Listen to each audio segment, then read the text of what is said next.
Hello, I'm Emma Hammett from First Aid for Life and onlinefirstaid.com. Today I'm going to talk about injuries sustained by your smartphone.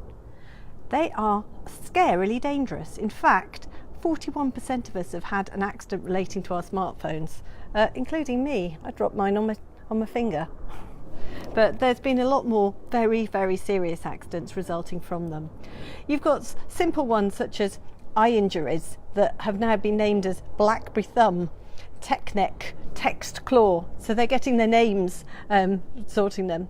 One of my friends who's a senior ITU sister at St George's has told me that she's had to remove glass from patients' bottoms on frequent occasions because they have ended up with their smartphone glass side in to their jeans or their trousers, and when they've had an accident, a high impact accident, the glass has ended up going into their bottom.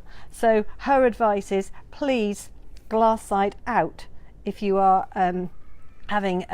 if you're carrying it in your back pocket. And I know some of the newer phones have got glass on both sides, in which case please don't put it in your back pocket. Painful injuries occur to fingers when they swipe over cracked or broken screens. Some eye injuries happen because people are distracted by texting or making a phone call.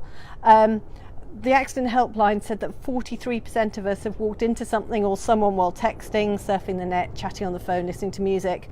And you've got the smartphone zombie clips on YouTube that I think are hysterical, but actually there's quite a serious message where you see them sort of walking along oblivious and go straight into fountains. You've also got people using their phones in cars, which is just mad.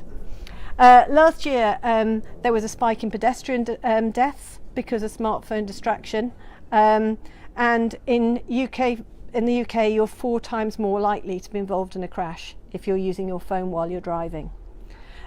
Russian police have got a brochure of selfie guidelines because in 2015 more people died taking selfies than from shark attacks, and you know, people try and take their selfies in more and more exotic and dangerous places.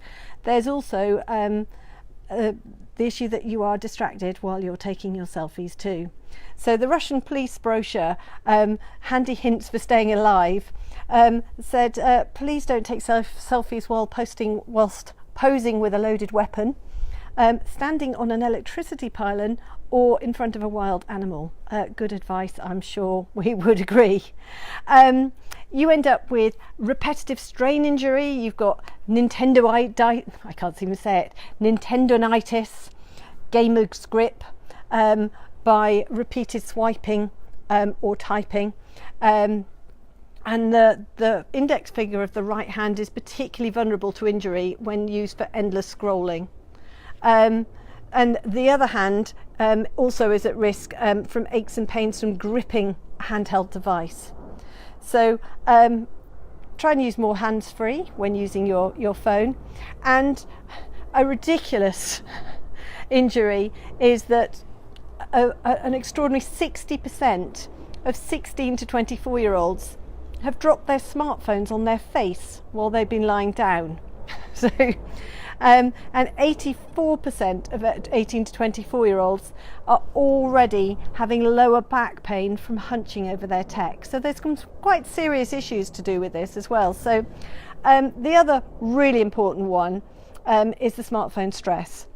It's very stressful being continually connected and at the beck and call of your device, and you can't get away from work, from school, from your friends, and sometimes you do need some downtime and some switch off and some reboot time. So it can be really mentally and emotionally draining, and there have been increased instances of people having breakdowns because of these things.